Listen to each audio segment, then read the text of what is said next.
This story took place in a distant coastal province when a young couple moved to our area. Sam was appointed the forester, and his wife Clara got a job as an elementary school teacher. Both of them were cheerful, simple people and quickly became a part of our village community, bringing in some fresh ideas and a youthful outlook on life. The couple gladly spent time with the local children, taking them on hikes from time to time and teaching them to love and respect nature and its laws. The older residents made snide comments about the young couple once in a while, saying that they only agreed to come live in our small village because they couldn't find jobs in the city. But Sam and Clara always had the same response in such situations. People are the same everywhere, but here, you also have the amazing nature. Why wouldn't we be happy to move out here? The villagers often shrugged their shoulders hearing the young couple's reasoning and brushed it off to their youthful naivete. But in the end, everyone has the right to choose how they live their own life. When summer came, the young couple decided to go on a real hike into the taiga for a couple of days. Fortunately, they had extensive experience since they used to go on hikes during their student years, and Sam had already studied the area well, being a forester. It wasn't the first time they were going out in the wild. Loaded with food and essentials, the couple set off to conquer the taiga. The weather was sunny in the morning, delighting all living things with its caring warmth. Hiding in the shades of the trees, one could cool off from the summer heat. Nature itself seemed to cheer the couple on towards new achievements. Having already walked several miles through the open spaces of the forest, the couple decided to take a break.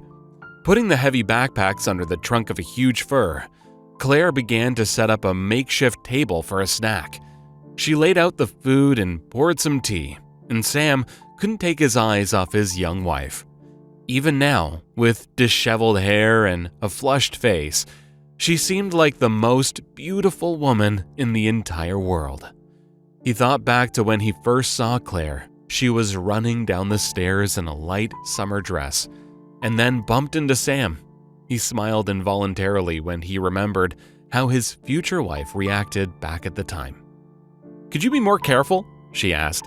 He helped pick up her papers and looked the pretty young woman straight in the eyes as he said, "I could be anything for you." Setting the table, Claire glanced at her smiling husband and asked affectionately, "What are you daydreaming about? Come to the table, let's have a snack." The young people decided to camp out by the river for the night. They started a campfire to scare away uninvited forest guests, and also to cook food over it. The couple sat down, hugging by the fire, and talking about everything in the world. They were enjoying the moment and didn't want to waste any time on sleep. Sometimes their conversation was interrupted by their laughter, when they talked about their memories of the student days, or Sam's courtship. He had to work very hard to win over the heart of the young Claire. Suddenly, their trip down memory lane was interrupted by the crunching sound of a branch breaking somewhere very close by. Sam started cautiously peering into the darkness, trying to see who could have made that sound, but its source soon revealed itself. In the light of the fire, Sam and Claire saw a little tiger cub who was so small that it seemed to have a hard time walking, as it probably only opened its eyes a few days ago.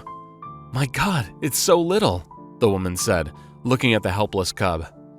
"Yeah, but that's not something you could say about its mother," Sam added, looking around apprehensively. Claire understood her husband's fears and also started peering anxiously into the darkness of the taiga forest. But they didn't see any signs of the tigress's presence. "Look how thin it is, and its hair, it's all dirty. It's probably been without maternal care for a while now."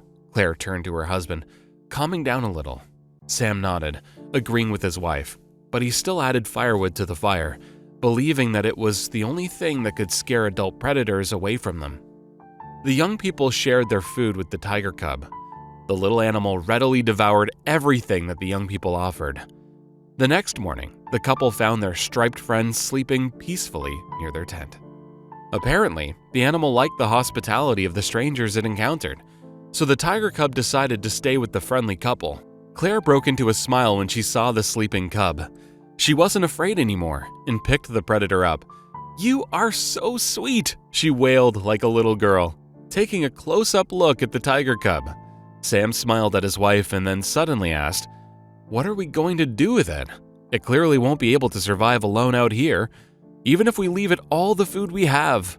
Claire frowned, but then her eyes shone with joy again. "Let's take it home.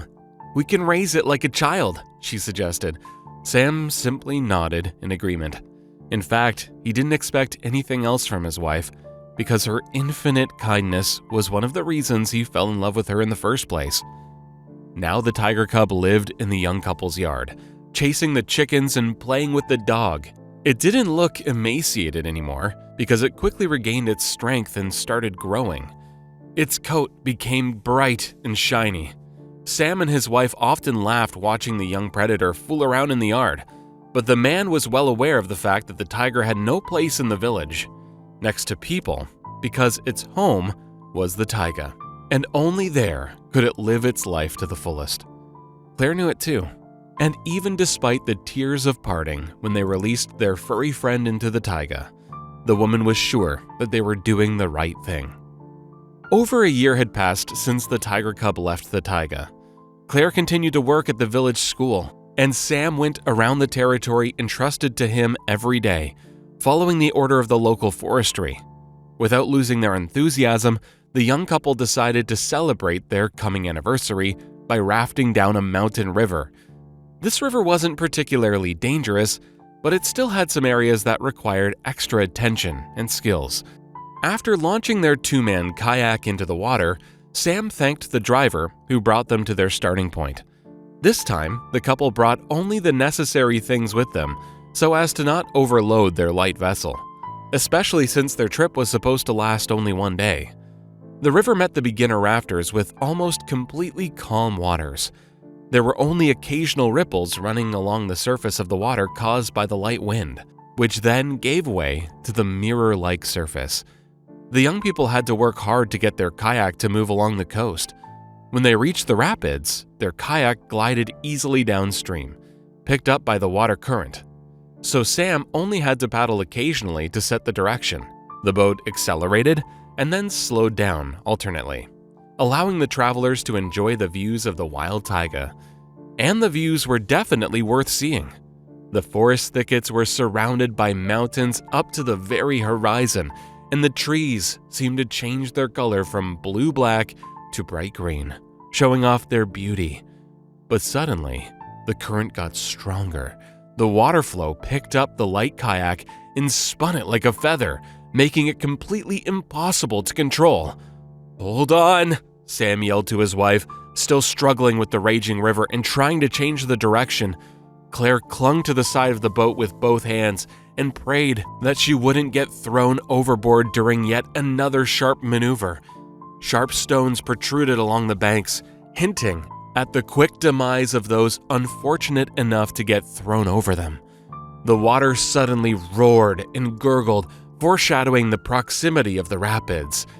Sam couldn't fight the current, and the kayak capsized sharply, showing its bottom. Water gushed into the woman's face and mouth, making it hard to breathe. Claire managed to slip out of the boat and was rushing downstream like a helpless branch, carried away by the turbulent current. Somewhere, far behind, her husband's voice could be heard, screaming in fear and pain, "No!" But she couldn't hear the rest as the water pulled her under. Claire tried her best to get to the surface and take at least one breath of air, but she couldn't fight the elements. The river was too strong, and it was dragging the woman to the bottom, mercilessly, preventing her from taking even a single breath. Suddenly, something grabbed the woman by the collar and pulled her to the surface. Claire immediately took a long-awaited breath that filled her lungs with air like never before in her life. After a little breath, she turned her head to see who had saved her life, and was stunned to see a huge tigress fighting the mountain river to drag her to the shore.